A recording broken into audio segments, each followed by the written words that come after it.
So hello students, welcome to Scholars Institute. आज मैं आपके लिए लाइंस एंड एंगल्स के कुछ हॉट क्वेश्चन लेके आया हूँ। और ये जो हायर ऑर्डर थिंकिंग क्वेश्चन है ये एग्जाम्पल के भी हैं, आपके कुछ बुक के एक्सरसाइज के भी क्वेश्चंस हैं और कुछ मैंने बाहर से भी क्वेश्चंस डाले हैं इसमें। ये सारे question exam point of view से बहुत इंपॉर्टेंट है, तो बिना देर किए चलो स्टार्ट करते हैं। ठीक है, चलो सबसे पहले आपके बुक का एग्जाम्पल नंबर 2 है बेटा, इसलिए मैंने डायरेक्ट फोटो ही रखी है। आपके बुक का ही क्वेश्चन है, दैट इज एग्जाम्पल नंबर 2। ये कई बार टीचर्स अक्सर फाइनल एग्जाम में इस क्वेश्चन को डालते हैं और ये बहुत अच्छा क्वेश्चन है और उतने ही अच्छे तरीके से मैं आपको इसका सॉल्यूशन बताता हूँ, शॉर्टकट बताऊंगा इसको सॉल्व करने का। अच्छा प्लीज यहाँ पर देखो कैसे बनाएंगे इसको। सबसे पहले आप ये ऑब्जर्व करो, हमको गिवन क्या दिया हुआ है यार। तो इन figure ray OS stands on a line POQ. ठीक है, ये लाइन पीओक्यू है और ये ओएस रे है। OR and OT are angle bisector. तो बेटा ये OR जो है ये एंगल बाइसेक्टर है, क्या इसका मतलब हुआ कि ये दोनों एंगल हमारे इक्वल है। और OT भी हमारा एंगल बाइसेक्टर है, यानी ये दोनों एंगल हमारे इक्वल है। बोलो करेक्ट है। Bisectors of angle POS and angle SOQ respectively if angle POS is equal to x। ठीक है, POS जो है ये हमको x दिया हुआ है ऑलरेडी, कोई दिक्कत नहीं है। फाइंड एंगल ROT, तो हमको ROT ये एंगल निकालने बोला है। तो यार देखो, सबसे पहले इस क्वेश्चन को मैं जो है अपने स्टाइल से सॉल्व कर रहा हूं। ठीक है, वो आपको थोड़ा सा इजी पड़ेगा। अब जैसे यहां पर इसने दे दिया है कि एंगल POS ये जो है ना बेटा, इसको x लेना है। यार मैं x नहीं ले रहा, ठीक है, x लेने से ना कॉम्प्लिकेटेड होगा, ज्यादा बेटर है एक काम करते हैं। देखो हमको ऑलरेडी दिया है OR एंगल बाइसेक्टर है। अगर OR एंगल बाइसेक्टर है बेटा, तो ये एंगल को मैं x ले लेता हूं, तो ये भी एंगल मेरा क्या हो जाएगा, सॉरी x नहीं लेना है हमको, तो मैं काम करता हूं, इस एंगल को मैं a ले लेता हूं, तो ये भी एंगल मेरा कितना हो जाएगा a। मैंने डिफरेंट एक वेरिएबल एज्यूम कर लिया, क्योंकि मुझे मालूम है ये एंगल बाइसेक्टर है, तो ये एंगल अगर a है तो ये भी एंगल कितना हो जाएगा a। ठीक उसी तरीके से अगर OT भी एंगल बाइसेक्टर है तो इसको मैं B ले लेता हूं, तो ये भी एंगल कितना हो जाएगा B। बोलो करेक्ट है। ऐसा बनाने से ये क्वेश्चन बहुत आसानी से सॉल्व हो जाएगा। आप मुझे बताओ, ये स्ट्रेट लाइन है और इस स्ट्रेट लाइन में टोटल एंगल कितना होता है बेटा, पूरे एंगल का सम कितना होगा 180, क्योंकि हमको मालूम है कि स्ट्रेट लाइन का टोटल एंगल कितना होता है 180 डिग्री। तो मैं क्या ये बोल सकता हूं कि A+A+B+B ये पूरे एंगल का सम कितना आना चाहिए हमारा, मस्ट बी इक्वल टू कितना 180। तो A+A कितना हो जाएगा बेटा 2A, B+B कितना हो जाएगा 2B इज इक्वल टू कितना 180। इसमें से 2 कॉमन ले लेते हैं, तो ये A+B इज इक्वल टू 180। ये 2 मल्टीप्लाई में इसको इधर भेजूंगा, डिवाइड हो जाएगा, तो A+B इज इक्वल टू 180/2। तो 2 9 जा 18 0, तो A+B कितना आ गया आपका 90 डिग्री। बोलो क्लियर है यहां तक। अब जरा ध्यान से आप डायग्राम को देखो। अगर डायग्राम को अगर ध्यान से आप देखोगे तो मेरा A+B कितना है बेटा 90 डिग्री। हमको ROT एंगल निकालने बोला था, तो तुम बताओ ये A+B मिलके ही तो एंगल ROT बनेगा। बोलो राइट और नॉट। यानी अगर मेरा A+B 90 डिग्री आया है, तो भाई इसी A+B को ही तो हम एंगल ROT बोलेंगे, क्योंकि ROT जो है वो A+B ही तो है, दैट इज इक्वल टू कितना 90 डिग्री।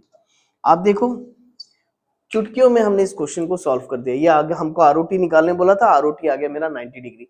इसी क्वेश्चन का सॉल्यूशन या इसी एग्जांपल का सॉल्यूशन जरा आप अपने एनसीईआरटी से चेक करके देखना बेटा, उसमें बहुत लेंथी सॉल्व किया हुआ है। ठीक है, तो मैं आपको सजेस्ट करूंगा आप बिल्कुल इस स्टेप से इसको सॉल्व कर सकते हो, कोई टीचर मार्क्स नहीं काटेगा। हाँ बस एक चीज ध्यान रखना, जब आप ये A और B लोगे ना तो इसका डायग्राम जरूर बनाना, और डायग्राम बनाने के बाद ये A B आपके डायग्राम में मेंशन होना चाहिए, है ना। ऐसा नहीं है कि बिना डायग्राम बनाए ही आप वेरिएबल्स अपने मन से एज्यूम कर लिए, तो फिर दिक्कत जाएगी, वहां टीचर्स मार्क्स काट देंगे आपका। ठीक है, होपफुली आपको समझ में आया होगा। बढ़िया क्वेश्चन है एग्जाम के लिए, फाइनल एग्जाम के लिए। आगे बढ़ते हैं, move on to the next question. Question number 2 हमारे हिसाब से क्वेश्चन नंबर 2 एक्चुअल में यहाँ पर क्वेश्चन का जो नंबर है ना, ये मैंने आपके एनसीईआरटी के बुक के अकॉर्डिंग रखा है।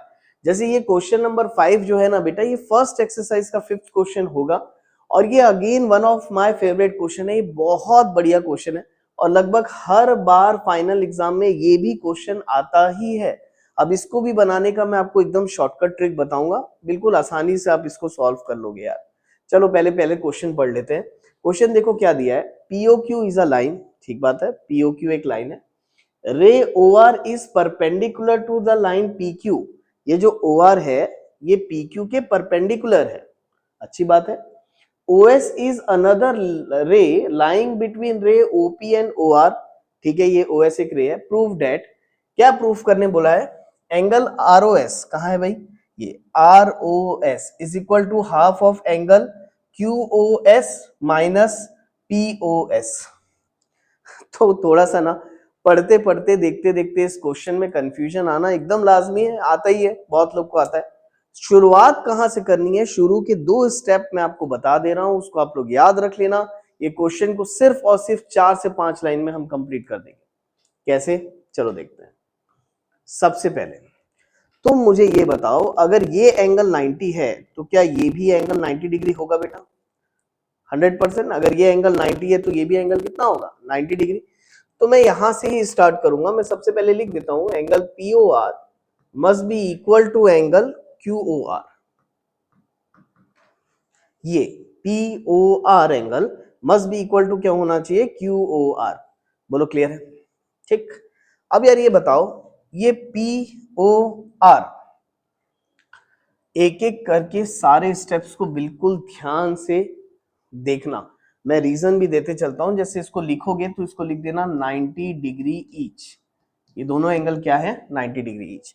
POR is equal to QOR 90 degree each. अब क्या करेंगे ना, हम इसको तोड़ेंगे, इन एंगल्स को तोड़ेंगे, और इन एंगल्स को जब हम तोड़ेंगे तो स्टाइल से तोड़ेंगे, है ना। स्टाइल से तोड़ेंगे का मतलब क्या, देखो ये POR है ना यार, देखो इस ध्यान से देखो, इस POR एंगल को, इसको मैं 2 टुकड़े में तोड़ रहा हूं। ये POR टोटल एंगल को क्या मैं POS यानी ये एंगल प्लस ROS ये एंगल लिख सकता हूं, यानी कि ये पूरे एंगल को angle POS plus angle ROS, क्या मैं ऐसा करके इसको लिख सकता हूं, बिल्कुल लिख सकते हैं। तो देखो मैं सबसे पहले ये एंगल को तोड़ रहा हूं, इसको मैं लिख देता हूं, it is angle POS plus angle ROS is equal to, clear है यहां तक। अब सेकेंड वाला एंगल देखो यार, ये इंपॉर्टेंट है, QOR यानी कि ये वाला एंगल को। अब इस एंगल को थोड़ा सा स्टाइल से तोड़ेंगे। तुम बताओ क्या इस एंगल को, ये पूरा एंगल माइनस ये एंगल लिख सकता हूं क्या मैं, ध्यान से देखो क्या बोल रहा हूं, ये पूरे एंगल में से अगर ये एंगल को मैं माइनस कर दूं तो क्या यही एंगल बचेगा, दैट इज QOR। बोलो करेक्ट है। दिमाग में डाउट तो आ रहे होंगे कि मैं ऐसा क्यों कर रहा हूं, 2 स्टेप के बाद आपका पूरा डाउट क्लियर हो जाएगा। QOR को मैं ये पूरा एंगल में से ये एंगल माइनस करके लिख देता हूं, ठीक है, जो कि मैं लिख सकता हूं। तो ये QOR को मैं ब्रेक कर रहा हूं, ध्यान से देखना, QOS angle QOS minus angle ROS, है ना, ये माइनस कर देंगे तो यही आएगा, तो माइनस एंगल ROS। ये 2 बहुत ही बेहतरीन स्टेप्स इस क्वेश्चन को बनाने के, आप याद रखो, चुटकियों में क्वेश्चन बन जाएगा। अब मुझे एक बात बताओ, ये माइनस ROS है बेटा, इसको उठा करके इधर ला लेते हैं, और ये POS को उठा के इधर ला लेते हैं, है ना। यानी मैं क्या बोल रहा हूं, ये ROS को उठा के यहां ला लो और ये POS को इधर भेज दो, तो क्या हो जाएगा, ROS, ये माइनस ROS को इधर लाओगे तो plus angle ROS is equal to, ये है एंगल QOS, POS को उधर भगाओगे तो minus angle POS, ROS plus ROS क्या हो जाएगा, 2 angle ROS is equal to angle QOS minus angle POS। Again ये 2 मल्टीप्लाई में, इसको इधर ट्रांसफर करेंगे तो डिवाइड में चला जाएगा, तो ROS is equal to half of angle QOS minus angle POS। क्या यही तो प्रूफ करना था, बोलो राइट और नॉट। ये क्वेश्चन को भी बनाने के मल्टीपल अप्रोचेस हैं, लेकिन ये रास्ता जो मैंने आपको बताया ये सबसे शॉर्टकट रास्ता इस क्वेश्चन को बनाने के लिए। आप स्टेप्स गिन लो, 1 2 3 4 5, 5वें स्टेप्स में हमारा आंसर है। मैंने आपको बोला भी था 4 से 5 स्टेप में मैं आपको इस क्वेश्चन को करवा दूंगा। अगेन वेरी इंपॉर्टेंट क्वेश्चन, और उतना ही इजी तरीका इसको बनाने का। लेकिन आपको कहीं ना कहीं थोड़ा थोड़ा इस क्वेश्चन के स्टेप्स को, स्पेशली ये शुरू के 2 स्टेप्स को याद रख के एग्जाम में जाना पड़ेगा। क्योंकि क्या होता है ना, जब हम पूरा सिलेबस पढ़ के जाते हैं ना, तो एट अ टाइम हमारा दिमाग एकदम लग नहीं पाता है पेपर में, ठीक है। तो कम से कम मैं सजेस्ट करूंगा आपको ये दोनों स्टेप याद रहने चाहिए इस क्वेश्चन के, ठीक है। जल्दी से आगे बढ़ते हैं, move on to the next question. Question number, next question है कुछ एग्जांपल नंबर 5। अच्छा ठीक है, again this example number 5 come from your NCERT, क्योंकि मैंने एग्जांपल दिया है इसका मतलब आपके ही एनसीईआरटी का एग्जांपल 5 होगा। चलो देखो क्या दिया है। If a transversal intersect two lines such that the bisector of pair of corresponding angles are parallel, then prove that the two lines are parallel. Again a very good question। पहले जो question बोल रहा है ना, उससे related हम पहले diagram बना लेते हैं, ठीक है। पहले देखो क्या बोला है, if a transversal intersect two lines such that, तो भाई कुल मिला के आपको 2 लाइन बनाना है और 2 लाइन बनाने के बाद ट्रांसवर्सल बनाना है, ठीक है। तो देखो सबसे पहले 2 लाइन बनाना है, 2 लाइन बना देते हैं। इसको दे दिया मैंने ए बी और इसको दे दिया मैंने सी डी, और एक ट्रांसवर्सल है जो इसको इंटरसेक्ट करता हुआ जा रहा है बेटा। बोलो क्लियर है यहां तक, ठीक। अब देखो आगे क्या बोला है ना। इसको मैं एक काम करता हूं, फिर से बना लेता हूं, थोड़ा नीचे बनाता हूं यार, मुझे ना ऊपर कंस्ट्रक्ट करना था। ये लाइन हो गई आपकी ए बी, ये लाइन हो गया आपका सी डी, और ये हो गया आपका ट्रांसवर्सल टी, ठीक। अब क्या बोला देखो, if a transversal intersect 2 lines, ठीक है, 2 लाइंस को इंटरसेक्ट कर रहा है, such that the bisector of pair of corresponding angle. तो भाई यार पहले ये बताओ करस्पॉन्डिंग एंगल क्या होता है यार। देखो ये ऊपर ऊपर वाले एंगल को, इस एंगल को करस्पॉन्डिंग एंगल बोलते हैं। बोलो करेक्ट है। अब इन करस्पॉन्डिंग एंगल का बाइसेक्टर बनाना है बेटा अपन को। कैसे बनाएंगे, तो देखो इस एंगल का बाइसेक्टर हो गया ये, और इस एंगल का बाइसेक्टर हो गया ये हमारे 2 बाइसेक्टर बने, ठीक है, ठीक है। Corresponding angle are parallel. अच्छा, तो इसके बाइसेक्टर जो है ये आपस में पैरेलल है, ये चीज हमको दिया हुआ है। और इसका भी नामकरण कर लेते हैं अपन, है ना। ए बी सी डी है, इसको मैं दे देता हूं ई, इसको दे देता हूं एफ, इसको दे देता हूं जी, इसको दे देता हूं एच। तो basically G H is parallel to F H, ये दिया हुआ है। साथ ही साथ में ये बाइसेक्टर है, एंगल बाइसेक्टर है, ये भी हमको दिया हुआ है, ठीक है। Then prove that the 2 lines are parallel. ठीक है, हमको बेसिकली ए बी को सी डी के पैरेलल प्रूफ करना है। तो इस क्वेश्चन का सबसे इंपॉर्टेंट पार्ट कि भाई क्वेश्चन को पढ़ करके आपको ये डिसाइड करना है कि क्या गिवन है और क्या प्रूफ करना है। तो सबसे पहले तो मुझे गिवन बता दो आप, है ना। देखो ये सारे क्वेश्चंस जो है ना बेटा, हॉट्स क्वेश्चन है, दिमाग लगाने वाले क्वेश्चन है। और जहां दिमाग लगाने वाले क्वेश्चंस आते हैं वहां पर आप थोड़ा सा लड़खड़ा जाते हो। इसलिए ये वीडियो लेक्चर बनाने का पर्पस ही यही है कि मैं आपको अच्छे अच्छे क्वेश्चंस रिवाइज करा दूं फाइनल एग्जाम से पहले, है ना। क्योंकि बाकी क्वेश्चंस चिलर क्वेश्चंस तुम बना लिए होगे, है ना। ये थोड़े अच्छे क्वेश्चंस हैं एनसीईआरटी से रिलेटेड, तो आपको याद रहने चाहिए। एक आध क्वेश्चन एक्स्ट्रा आगे और भी मिलेगा जो एनसीईआरटी में नहीं है, लेकिन अच्छे क्वेश्चन। चलो देखो यहां पर क्या दिया है, गिवन हमको दिया है ईजी और एफएच एंगल बाइसेक्टर है यार। यहां लिख देता हूं कि EG and FH are angle bisector, angle bisector, clear है। इसके बाद EG is parallel to FH, ये भी दिया है, EG is parallel to FH, ये भी हमको मालूम है, ठीक। अब हमको क्या प्रूफ करना है ये बता दो भाई। तो टू प्रूफ हमको प्रूफ करना है कि A B is parallel to C D होगा, A B is parallel to C D, ये हमको प्रूफ करना है। अब यार प्रूफ कैसे करेंगे, तो थोड़ा सा प्रूफ देखने के लिए ना आप ध्यान दो। सबसे पहले मेरे को एटलीस्ट ये तो मालूम है ना कि ये दोनों लाइन पैरेलल है। बोलो करेक्ट है। इसके लिए मैं एक छोटा सा डायग्राम बना के आपको समझाता हूँ, बहुत आसानी से समझ जाओगे आप। देखो ध्यान दो, ये है हमारा ट्रांसवर्सल और ये है 2 लाइन, कौन कौन सी, ईजी और एफएच। मैंने डायग्राम का एक हिस्सा यहां बनाया है, आप इसको ध्यान से देखो। सपोज करो यहां पर मैं एंगल की नंबरिंग कर देता हूं आपके लिए, इसको मैं दे देता हूं एंगल 1, एंगल 2, एंगल 3, एंगल 4। तो अगर मैं इसका थोड़ा सा शॉर्ट डायग्राम आपको दिखा रहा हूं, तो बेसिकली ये है एंगल मेरा 1 जो कि ये एंगल है, और ये है मेरा एंगल 3 जो कि ये एंगल, और आपको ये दोनों ही लाइन आपस में पैरेलल दिया है। तो मैं आपसे पूछना चाह रहा हूं, मुझे आप बताओ, क्या अगर ये दोनों लाइन पैरेलल है तो क्या ये ट्रांसवर्सल है? और अगर ये ट्रांसवर्सल है बेटा, तो angle 1 is equal to angle 3 होगा, और इस एंगल को हम क्या बोलेंगे? Corresponding angle. तो क्या मैं ये बोल सकता हूं angle 1 must be equal to what? Angle 3, जिसको क्या बोलेंगे? Corresponding angle. बोलो करेक्ट है? यानी कि एक चीज मिल गया मुझे फटाक से कि एंगल 1 मेरा एंगल 3 के इक्वल होगा, क्योंकि ये दोनों लाइन पैरेलल है, तो ये एंगल और ये एंगल को हम क्या बोलेंगे? Corresponding angle. क्लियर है? अब अगर ये दोनों इक्वल हैं तो तुम मुझे बताओ, क्या मैं दोनों तरफ 2 से मल्टीप्लाई कर सकता हूं? बिल्कुल आसानी से कर सकते हैं। तो 2 times of angle 1 must be equal to 2 times of angle 3। Mathematics में ना यार, नंबर को दोनों तरफ मल्टीप्लाई बिल्कुल कर सकते हो। 9th क्लास में अक्सर टीचर्स रीजन लिखने बोलते हैं, आप रीजन लिख देना, multiply by 2 to both side.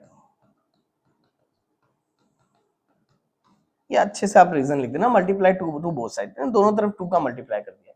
अब मुझे एक बात बताओ, अगर ये बाइसेक्टर है तो क्या एंगल 1 और एंगल 2 इक्वल है? वैसे ही अगर FH भी बाइसेक्टर है तो एंगल 3 और एंगल 4 इक्वल है। तो एंगल 1 और एंगल 2 अगर इक्वल है तो एंगल 1 का डबल यानी 2 टाइम्स ऑफ एंगल 1 को क्या ये पूरा एंगल बोल सकता हूं मैं? बिल्कुल बोल सकते हैं। अगर ये दोनों एंगल इक्वल हैं तो इस एंगल का डबल ये पूरा एंगल हो गया, या इस एंगल का डबल ये पूरा एंगल हो गया, क्योंकि दोनों सेम है ना यार। आ रहा है समझ में? जैसे ये 30 है, ये 30 है, तो पूरा 60 है, तो 30 का डबल करोगे तो 60 ही तो आएगा। बोलो करेक्ट है?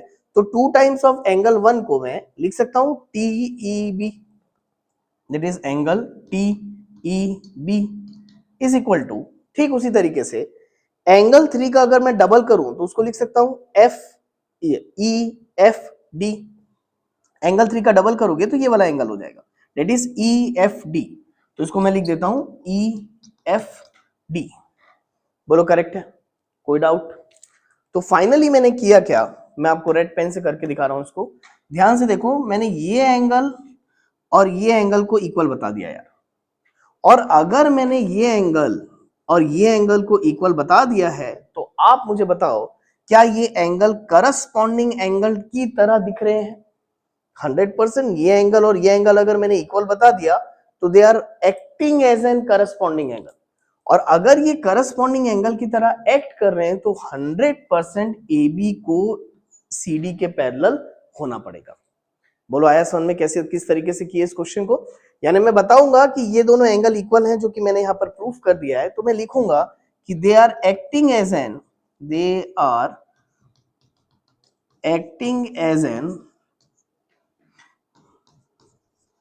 करस्पॉन्डिंग एंगल,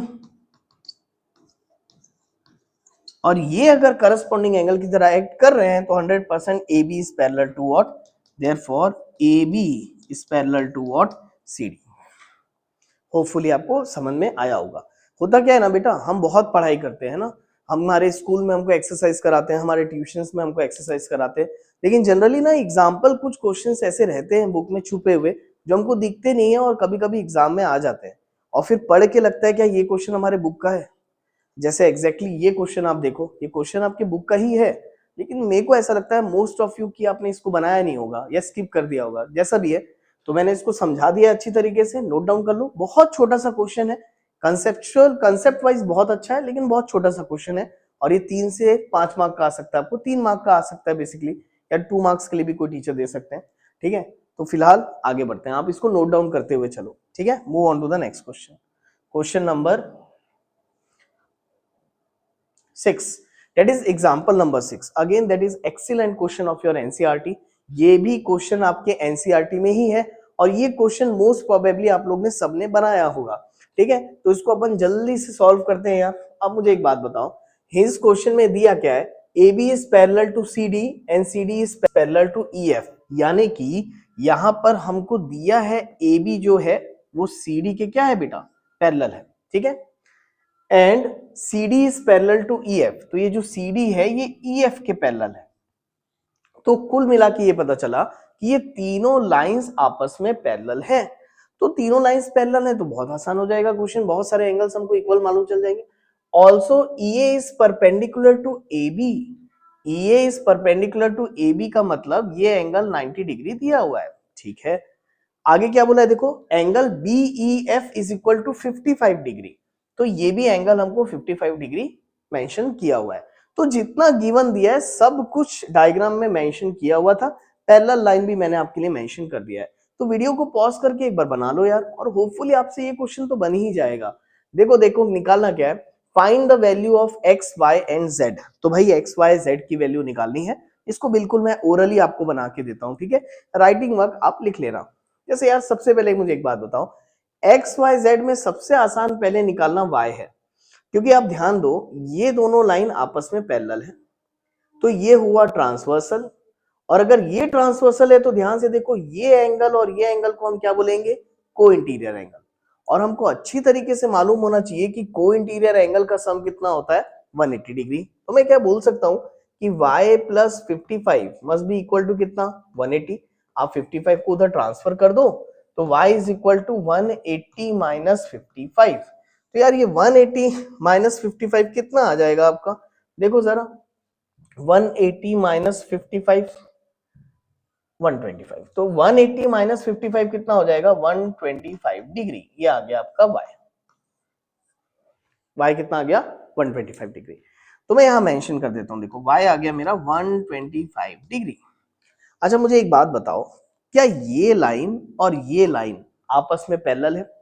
और अगर ये दोनों लाइन आपस में पैरेलल है तो यार ये ऊपर ऊपर वाले एंगल को क्या बोलते हैं अपन, ये ऊपर ऊपर वाले एंगल को हम बोलते हैं करस्पॉन्डिंग एंगल। और हमको अच्छे से मालूम होना चाहिए कि करस्पॉन्डिंग एंगल्स हमेशा आपस में क्या होते हैं, इक्वल। तो अगर y 125 है तो x भी हमारा कितना आ जाएगा यार, 125 डिग्री। तो मैं बोल सकता हूं y is equal to x is equal to कितना, 125 डिग्री। डायरेक्ट लिख सकते हैं करस्पॉन्डिंग एंगल। बोलो क्लियर है यहां तक, है ना, बिल्कुल अच्छे से समझ में आ गया होगा। बचा क्या, ये बेचारा z बच गया। अब ये z निकालना भी कोई बड़ी बात नहीं है। तुम मुझे बताओ क्या ये दोनों लाइन पैरेलल है, और अगर ये दोनों लाइन पैरेलल है तो क्या ये ट्रांसवर्सल है? देखो ध्यान से मैं बोल रहा हूं ये दोनों लाइन अगर पैरेलल है तो क्या ये ट्रांसवर्सल है? तो ट्रांसवर्सल है तो ये एंगल और ये एंगल का सम कितना होगा बेटा, 180 डिग्री। हमको मालूम है दैट इज को इंटीरियर एंगल। तो तुम मुझे बताओ अगर ये एंगल 90 है तो मैं बोल सकता हूं angle A plus angle E must be equal to कितना यार, 180 डिग्री। बोलो करेक्ट है? तो बताओ यहाँ एंगल ए कितना होगा, 90 प्लस एंगल ई कितना है बेटा, एंगल ई हो जाएगा z plus 55 is equal to कितना, 180। तो आप मुझे बताओ कैलकुलेशन करके z कितना आ जाएगा यार। तो देखो z आ जाएगा 180 माइनस, यार 90 प्लस 55 कितनी होगी, है ना। तो भाई 90 प्लस 10 100 हो गया, 100 प्लस 40 140 145, तो 180 माइनस 145। बोलो क्लियर है ना। ये इसको मैं ऐसा लिख देता हूं, है ना, ये हो गया 145। तो यार ये z कितना आ जाएगा बताओ, 180 माइनस 145 कितना हो जाएगा, 35 डिग्री। तो आपका ये z भी आ गया बड़े ही आराम से। बोलो करेक्ट है ना। तो 180 माइनस 135, तो फिर z कितना आ गया बेटा हमारा, 35 डिग्री। इस तरीके से x y z की वैल्यू, ये भी क्वेश्चन आपका कम से कम 3 मार्क्स के लिए एग्जाम में आ सकता है, जहां पर x y z की वैल्यू निकालने बोलेगा। Again very simple question. जल्दी से आगे बढ़ते हैं, move on to the next question. ये सारे क्वेश्चन बहुत एग्जाम इंपॉर्टेंट है आपके एग्जाम से, फाइनल एग्जाम के पॉइंट ऑफ व्यू से। क्वेश्चन नंबर 6, अगेन ये मिरर वाला क्वेश्चन है, इकलौता क्वेश्चन है लास्ट एक्सरसाइज में, आपका लास्ट क्वेश्चन है ये इनफैक्ट, और very important question. Again very very important question. ये मिरर वाला क्वेश्चन भी कई बार फाइनल एग्जाम में टकराता है। अब इसमें बोला क्या है, मेरे ख्याल से कई लोग को तो आपको याद भी होगा, कई लोगों ने बहुत बार प्रैक्टिस भी कर लिया होगा। उसके बाद भी मैं आपको एक बार प्रैक्टिस इसकी करवा देता हूँ, क्योंकि अच्छा क्वेश्चन है, फाइनल एग्जाम में आने लायक है। देखो क्या दिया है, PQ and RS are two mirror placed parallel to each other. ठीक है, ये दोनों मिरर पैरेलल दिए हुए हैं। मैं साथ ही साथ में गिवन भी लिखता चलूं आपके लिए, ठीक है। हमको गिवन क्या दिया है, गिवन यहां लिख देता हूं, PQ is parallel to RS, ये दिया है। An incident ray AB strikes the mirror PQ at B, ठीक है, and the reflected ray moves along the path BC, ठीक है। यहां से एक मिरर आई, यहां से एक लाइट आई, मिरर से टकराई और टकरा के रिफ्लेक्ट बैक हो गई, बोलो करेक्ट है। Strike the mirror RC at C, ठीक है, फिर यहां से टकराई, फिर यहां से रिफ्लेक्ट होके CD में चले गई। प्रूफ दैट, आपको क्या प्रूफ करने बोला है बताओ, तो एक ही चीज गिवन है और प्रूफ क्या करने बोला है हमको, proof that AB is parallel to CD। तो क्या प्रूफ करना है बेटा, AB is parallel to CD, है ना। तो कर देंगे, कोई बड़ी बात नहीं है। इस क्वेश्चन को करने से पहले लॉज ऑफ रिफ्लेक्शन के कुछ आपको लॉज याद होने चाहिए, बस आपसे फटाक से क्वेश्चन बन जाएगा, है ना। लॉज ऑफ रिफ्लेक्शन आपने पिछले साल 8th क्लास में लाइट चैप्टर में पढ़ा होगा और होपफुली आपको भी आता भी होगा। कभी भी याद रखना बेटा, जो लाइट रे आती है ना मिरर के पास, इस लाइट रे को बोलते हैं इंसिडेंट रे। क्या बोलेंगे इसको, इंसिडेंट रे। और टकरा करके जो बाउंस बैक हो रही है इसको बोलते हैं रिफ्लेक्टेड रे। क्या बोलेंगे, रिफ्लेक्टेड रे। जो रे आ रही है उसको इंसिडेंट रे, टकरा के जो बाउंस बैक हो जा रही है उसको हम क्या बोलते हैं, रिफ्लेक्टेड रे, बोलो करेक्ट है। और मिरर के कंसेप्ट में हमेशा याद रखना, जब भी हम रिफ्लेक्शन की बात करते हैं ना, वहां हमको 3 चीजों का हमेशा ध्यान रखना होता है। एक तो ये इंसिडेंट रे, एक हो गया ये रिफ्लेक्टेड रे, एक मिरर के ही अलोंग में हम एक परपेंडिकुलर लाइन बनाते हैं, जिस परपेंडिकुलर लाइन को हम बोलते हैं नॉर्मल। क्या बोलते हैं बेटा, नॉर्मल। और नॉर्मल ये वाली जो लाइन होती है ना, ये मिरर के हमेशा परपेंडिकुलर में रहती है। इस बात का आपको बिल्कुल अच्छे से याद रखना है, यानी इस बात को आपको बिल्कुल अच्छे से ध्यान रखना है कि ये जो नॉर्मल है ये मिरर से हमेशा परपेंडिकुलर रहती है, बोलो क्लियर है। इसमें नॉर्मल दिया नहीं था तो मैंने कंस्ट्रक्ट किया, तो मुझे एज अ कंस्ट्रक्शन उसको मेंशन करना पड़ेगा। तो मैंने कंस्ट्रक्शन किया, जैसे इसको मैं BM ले लेता हूं, है ना। और यहां पर भी देखो, ये हो गया मेरा इंसिडेंट रे, ये टकरा के गई, ये रिफ्लेक्टेड रे, तो यहां पर भी एक नॉर्मल बनाऊंगा मैं, है ना। इसको CN ले लेता हूं मैं, अगेन ये भी परपेंडिकुलर है बेटा, ठीक। तो मैं यहां कंस्ट्रक्शन लिख देता हूं, draw BM perpendicular to, draw BM, है ना, या MB perpendicular to PQ, and again draw NC या CN परपेंडिकुलर टू RS, बोलो क्लियर है। जो चीज दी नहीं है और वो आप कंस्ट्रक्ट कर रहे हो तो उसको कंस्ट्रक्शन में मेंशन करना पड़ता है हमको, ठीक है। तो ये मैंने कंस्ट्रक्शन कर लिया। इसके बाद हमको क्या करना है, बेसिकली AB को CD के पैरेलल प्रूफ करना है। टू प्रूफ में मैंने आपको लिखा हुआ है। अब यहां पर ना कुछ एंगल्स मैं मेंशन कर रहा हूं, आप प्लीज थोड़ा सा ध्यान दो। सपोज कर लो, इसको मैं दे देता हूं, लेट इट बी एंगल 1, इसको दे दिया मैंने एंगल 2, इसको दे दिया एंगल 3, इसको दे दिया एंगल 4, बोलो क्लियर है। रिफ्लेक्शन, लाइट का रिफ्लेक्शन जब भी होगा, रिफ्लेक्शन का मतलब होता है लाइट का किसी चीज से टकराना और टकरा करके बाउंस बैक होना। तो हमेशा याद रखना, जब भी रिफ्लेक्शन होगा हमेशा वो लॉ ऑफ रिफ्लेक्शन को फॉलो करता है। और लॉ ऑफ रिफ्लेक्शन क्या होता है बेटा, लॉ ऑफ रिफ्लेक्शन में 2 लॉ आपने पढ़ रखे हैं। पहला लॉ है कि angle of incidence must always be equal to angle of reflection, और दूसरा लॉ आपने पढ़ा है कि incident ray, reflected ray, normal all lies in the same plane. खैर यहां पर दूसरा लॉ छोड़ दो, पहला लॉ पे आ जाओ। अगर यहां पर रिफ्लेक्शन हो रहा है तो हमेशा याद रखना, नॉर्मल से लेकर के, ये नॉर्मल है, नॉर्मल से लेकर इंसिडेंट रे तक का ये जो एंगल है इसको बोलते हैं एंगल ऑफ इंसिडेंस, और नॉर्मल से लेकर ये रिफ्लेक्टेड रे तक का ये जो एंगल है इसको बोलेंगे एंगल ऑफ रिफ्लेक्शन, बोलो क्लियर है। और लॉ ऑफ रिफ्लेक्शन क्या कहता है कि angle of incidence is always equal to angle of reflection. तो बाय लॉ ऑफ रिफ्लेक्शन एक चीज तो फटाक से पता चल गई कि angle 1 must be equal to क्या होना चाहिए, एंगल 2। ठीक उसी तरीके से यहां पर भी रिफ्लेक्शन हो रहा है और यहां पर भी रिफ्लेक्शन हो रहा है, तो एंगल 3 किसके इक्वल होना चाहिए, एंगल 4 के। तो angle 3 must be equal to what, angle 4। Reason देंगे हम, क्या देंगे बताओ, by law of reflection, law of reflection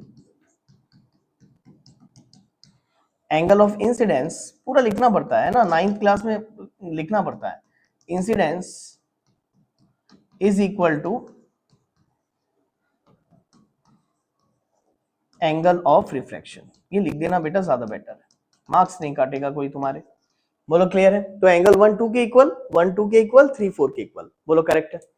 अच्छा ठीक है, अब आप ध्यान से देखो यार, मैंने यहां दो लाइन कंस्ट्रक्ट की, ऑलरेडी मेरे को ये पैरेलल लाइंस दी हुई थी, बोलो करेक्ट है, और इन पैरेलल लाइंस में मैंने ये दो परपेंडिकुलर लाइंस बनाए, और दो पैरेलल लाइंस के बीच में जब भी आप परपेंडिकुलर लाइन बनाओगे तो ये भी लाइन हमेशा एक दूसरे से पैरेलल होती हैं।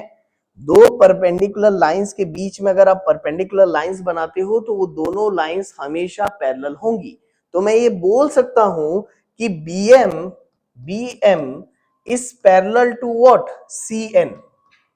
इसका रीजन आप डायरेक्ट दे सकते हो बाय कंस्ट्रक्शन, हमने कंस्ट्रक्शन ही ऐसा किया है, बाय कंस्ट्रक्शन। बोलो क्लियर है यहां तक? अब आपसे मैं बिल्कुल ध्यान से, आप देखो मैं आपसे कुछ पूछना चाह रहा हूं, मैं आपको यहां सेपरेट डायग्राम पहले बना के दिखाता हूं, फिर रब कर दूंगा। आप देखो प्लीज, ये डायग्राम देखो यहां पर, ये है मेरा MB और ये है मेरा CN, ये है मेरा एंगल 2 और ये है मेरा एंगल 3, सब के सब यहां फोकस करो। आप देखो जस्ट ये वाला जो पार्ट है ना उसको मैंने यहां बनाया है, देखो ये वाला जो इसका पार्ट है उसको मैंने यहां बनाया है, और मैं आपसे पूछना चाह रहा हूं अगर ये दोनों लाइन पैरेलल है तो आप बताओ क्या ये दोनों एंगल इक्वल होंगे? और इन एंगल्स को हम क्या बोलेंगे बेटा? Alternate interior angle. हमको अच्छे से मालूम है जब भी ये दो लाइंस पैरेलल होती हैं, ट्रांसवर्सल है, अल्टरनेट इंटीरियर एंगल हमेशा क्या होते हैं? इक्वल। तो इसी चीज को अगर मैं यहां देख के बोलूं तो क्या मैं ये बोल सकता हूं angle 2 must be equal to क्या होना चाहिए? Angle 3, that is alternate interior angle. तो इसको रब करते हैं,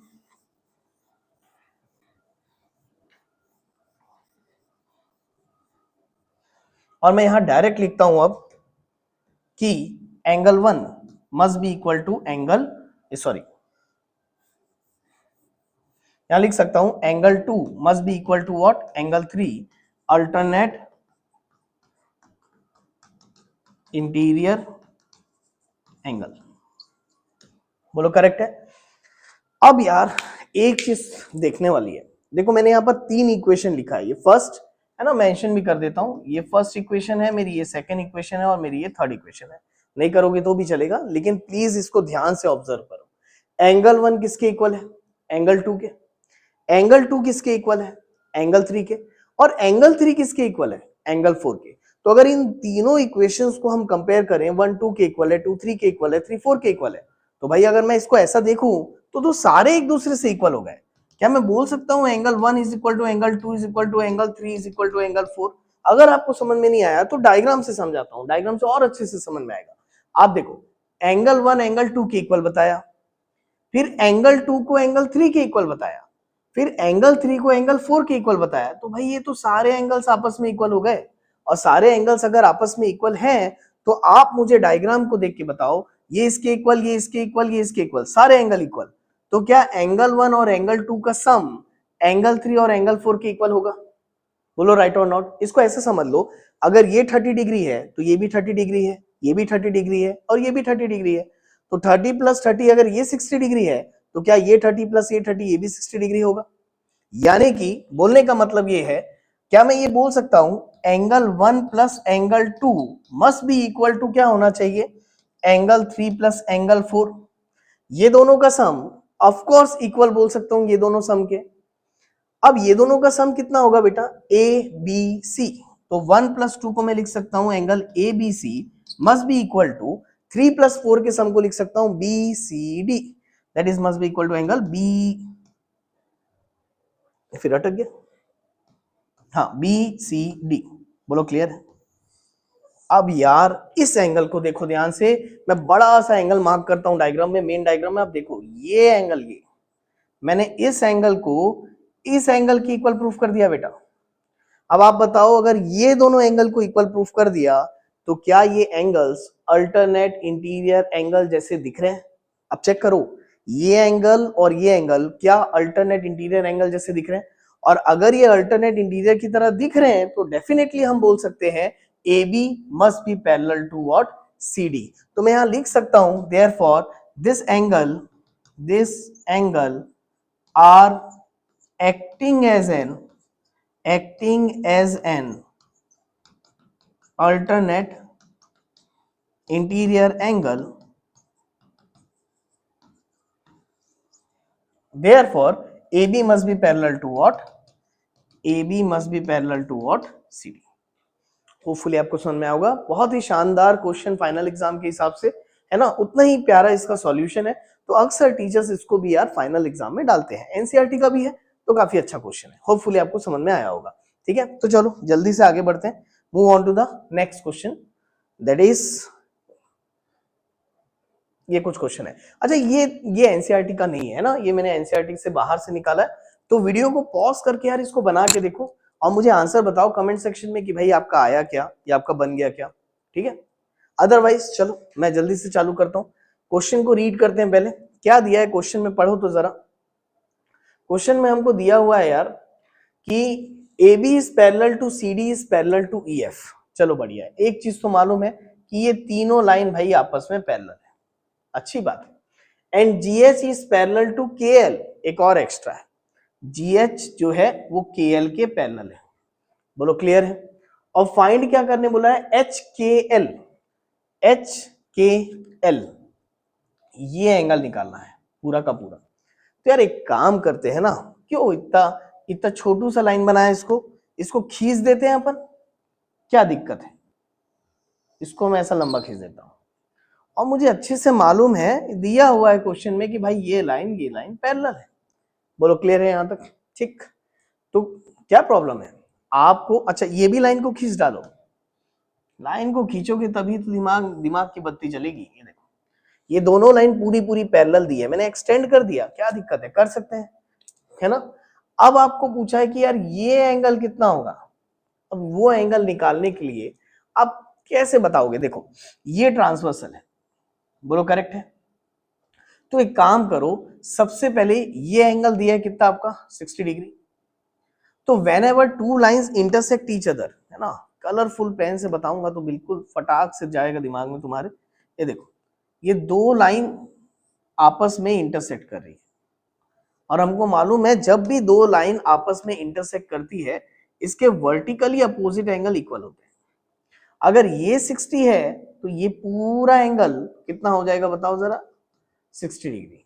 बोलो करेक्ट है, यानी ये वाला जो एंगल है ये एंगल कितना हो जाएगा आपका 60 डिग्री। अब मैं आपसे पूछ रहा हूं यार बताओ, अगर ये एंगल 60 है और ये एंगल 25 है तो क्या आप मुझे बता सकते हो ये एंगल कितना होगा। ये एंगल डेफिनेटली बता सकते हो यार, 60 में से 25 को माइनस कर दो।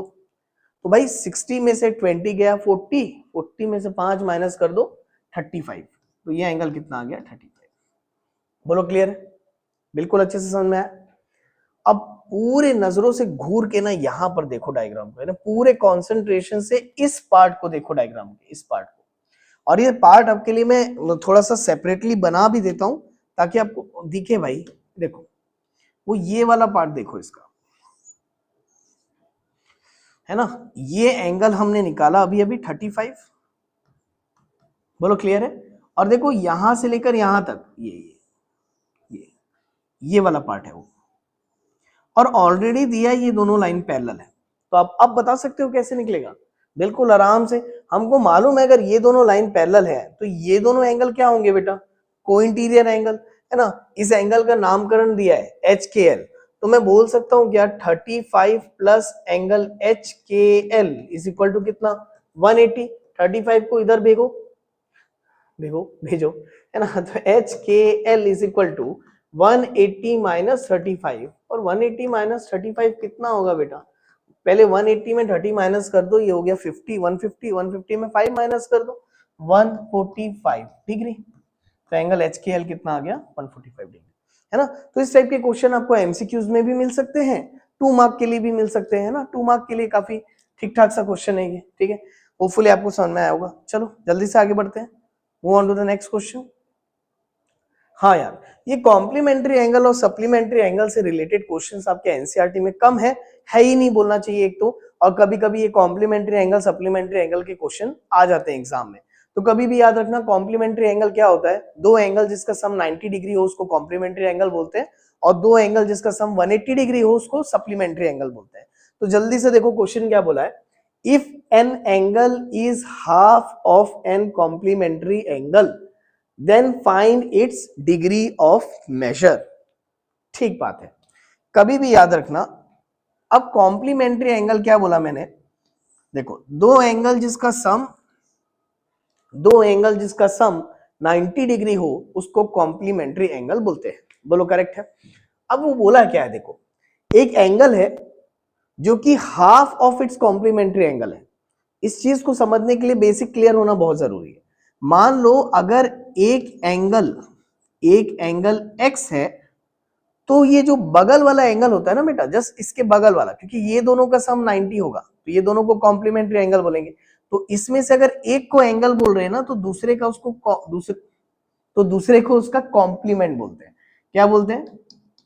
कॉम्प्लीमेंट। तो अगर मैं इसको एंगल बोलाऊं तो जस्ट बगल वाला बेचारा ये हो जाएगा कॉम्प्लीमेंट, इसको कॉम्प्लीमेंट बोलते हैं ना, बेचारा नहीं है लेकिन कॉम्प्लीमेंट। अच्छा ठीक है, और कॉम्प्लीमेंट हमेशा कितना होता है? 90 माइनस एक्स। यानी अगर एंगल x है तो मेरा उसका कॉम्प्लीमेंट कितना हो जाएगा? 90 माइनस एक्स, क्योंकि टोटल एंगल 90 है। बोलो क्लियर है? ओ, क्योंकि टोटल एंगल 90 है। बोलो क्लियर है? अब इसी कंसेप्ट से ये क्वेश्चन बनाना बहुत आसान है। अब देखो बोला है angle is half of the complement. तो भाई एंगल यानी कितना बताओ? वर्ड प्रॉब्लम है, वर्ड प्रॉब्लम बनाना आना चाहिए। एंगल इज, तो भाई एंगल को मैंने x लिया, इज का मतलब वर्ड प्रॉब्लम में हमेशा होता है इक्वल टू, तो एंगल इज, हाफ का मतलब half of its complement, complement कितना है बेटा? 90 माइनस एक्स। तो ये सिचुएशन दे दी थी आपको, angle is half of its complement. Complement कितना होता है? 90 माइनस एक्स। बस ये बन गया तो फिर आंसर भी आ जाएगा। ये 2 को इधर भगाओ, ये डिवाइड में इधर जाएगा, मल्टीप्लाई हो जाएगा। तो 2x is equal to 90 minus x, minus x को इधर लेके आओ, माइनस एक्स को इधर लेके आओ, तो ये हो जाएगा 2x plus x is equal to 90। तो 2x प्लस एक्स हो जाएगा 3x इज इक्वल टू 90। तो x इज इक्वल टू हो जाएगा 90 बाय 3। 3 3 जा 9, 0। तो x हमारा कितना आ गया? 30 डिग्री। तो बेटा एंगल कितना आ गया? अगर एंगल 30 डिग्री आ गया तो इसका कॉम्प्लीमेंट कितना हो जाएगा? इसका कॉम्प्लीमेंट हो जाएगा 90 माइनस 30, और 90 माइनस 30 कितना हो जाएगा यार? है ना, 90 माइनस 30 इज 60 डिग्री। होपफुली आपको समझ में आया होगा। ठीक है, again a very good question. Complementary supplementary से रिलेटेड भी कभी कभी एमसीक्यूज या 2 मार्क क्वेश्चन आते हैं एग्जाम में, तो एक क्वेश्चन इसको मैंने आपके सामने रख दिया। अच्छा क्वेश्चन है ये, काफी है ना, होपफुली समझ में आया होगा। Move on to the next question, question number dash कुछ भी है। देखो नाउ क्या दिया है, two complementary angles are in the ratio 1:5, find the measure of the angle. तो ये काफी इजी क्वेश्चन है। दो कॉम्प्लीमेंट्री एंगल अगर आपको रेशियो में दिए हैं तो ये बहुत आसान क्वेश्चन हो गया। फर्स्ट एंगल को आप ये 1:5 है तो 1x ले लो, तो सेकेंड एंगल जो हो जाएगा इसका, सेकेंड एंगल जो हो जाएगा वो हो जाएगा 5x। अब क्योंकि कॉम्प्लीमेंट्री है तो दोनों का सम कितना होगा? 90। तो देयरफॉर 1x प्लस 5x must be equal to कितना? 90, क्योंकि कॉम्प्लीमेंट्री है। तो 6x इज इक्वल टू हो गया 90। ये 6 मल्टीप्लाई में इधर जाएगा तो डिवाइड में जाएगा, 90 बाय 6। अगेन 3 3 जा 9, 0, 3 2 जा 6, तो 2 1 जा 2 5 जा, तो कितना आ गया ये? 15 डिग्री। x हमारा कितना आ गया? 15 डिग्री।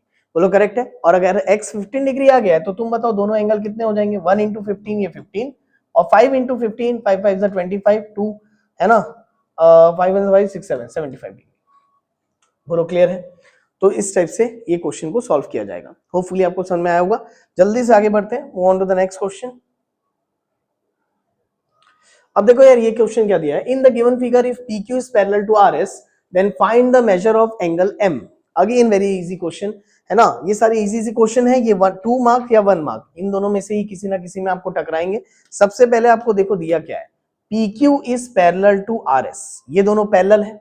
और अगर ये दोनों पैरेलल है तो एक चीज तो मालूम है, ये एंगल अगर 56 डिग्री है तो 100% ये एंगल भी कितना होना चाहिए? 56 डिग्री। अल्टरनेट इंटीरियर एंगल यार, ये एंगल 56 है तो ये भी एंगल कितना होगा? 56। अब ये 56 है, ये 14 है, ये m है, तो क्या यहाँ एंगल सम प्रॉपर्टी लगा सकते हैं? तो मैं बोल सकता हूं यहाँ पर 14 plus m plus 56 must be equal to कितना? 180। तो ये कितना हो जाएगा बताओ? 6 प्लस 4 10, 1 5 6 7 इज इक्वल टू 180 डिग्री, है ना। तो m is equal to 180 minus 70, तो m इज इक्वल टू कितना आ जाएगा 110। तो ये आ गया इसका आंसर। फिर से रिपीट कर दे रहा हूं मैं, ये एंगल अल्टरनेट इंटीरियर हो गया, फिर एंगल सम प्रॉपर्टी से हमने क्या निकाल दिया m। तो इस टाइप की क्वेश्चन भी 2 मार्क्स या 1 मार्क्स के लिए आपको मिल सकते हैं। Again a very good question. Let's move on to the next question. Next question is find the value of x। Again video को पॉज करो और एक बार x की वैल्यू खुद से निकालने की कोशिश करो। आप बताओ यहां पर x की वैल्यू कैसे निकालेंगे। तो again a very easy question, इसको भी मैं जल्दी से बना के बताता हूं आपको।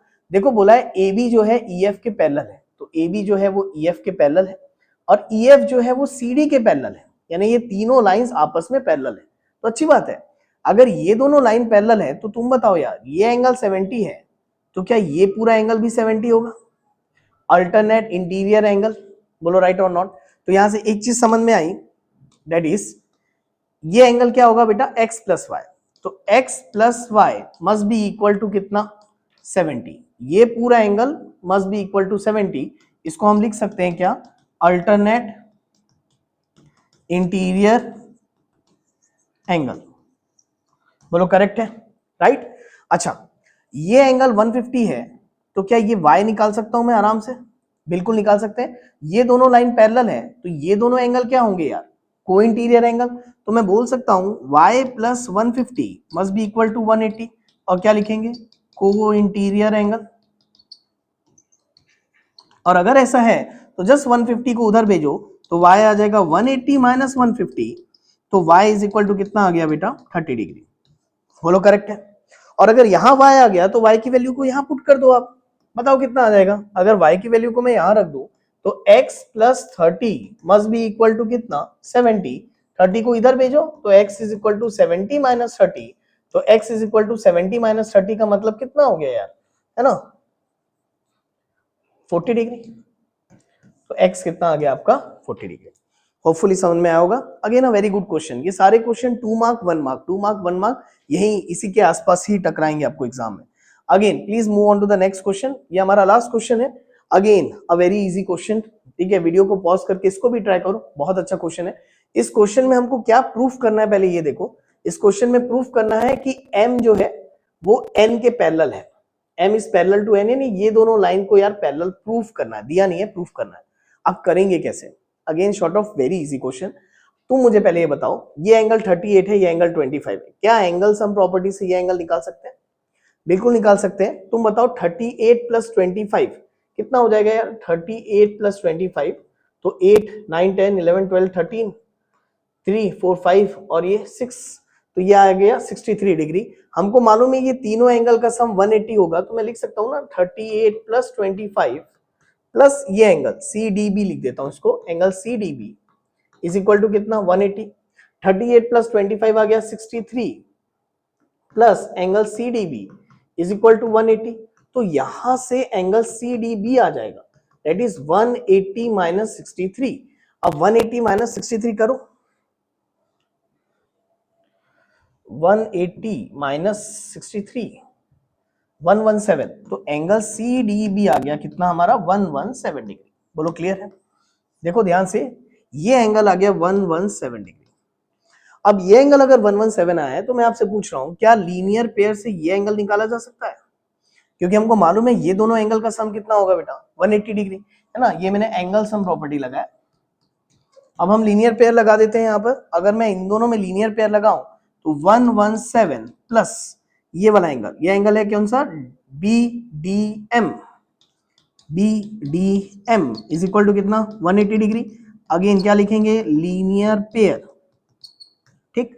तो 117 को उधर भगाओ तो angle BDM is equal to 180 minus 117, और यार 180 माइनस 117 करोगे तो ये कितना आ जाएगा 63 डिग्री। कितना आ जाएगा 63 डिग्री, यानी ये एंगल आ गया हमारा कितना 63 डिग्री। अब आप मुझे बताओ क्या ये एंगल और ये एंगल करस्पॉन्डिंग एंगल की तरह दिख रहे हैं? तो मैं ये बोल सकता हूं कि this angle are acting as an corresponding angle, therefore m is parallel to n। तो मैं यहां लिख सकता हूं कि भाई ये एंगल कौन सा है, LAB। A B is equal to ये एंगल कौन सा है, BDM, they are acting as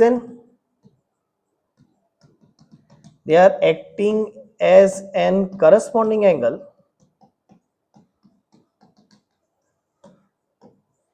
therefore M is parallel to N। Hopefully समझ में आया होगा, ये भी लगभग 2 मार्क या 1 मार्क के क्वेश्चन के बराबर ही होगा। ठीक है, तो होप करता हूं मैं आज का वीडियो आपको अच्छा लगा हो। ये सारे अच्छे क्वेश्चन से लाइंस एंड एंगल्स का, और इतने क्वेश्चन अगर आपसे बन रहे हैं तो आपसे ये चैप्टर बिल्कुल आराम से बन जाएगा फाइनल एग्जाम में भी। अगर वीडियो अच्छा लगा हो तो इसको लाइक करना, चैनल को सब्सक्राइब करना। तो मिलते हैं नेक्स्ट वीडियो में। Thank you class, have a nice day, bye bye.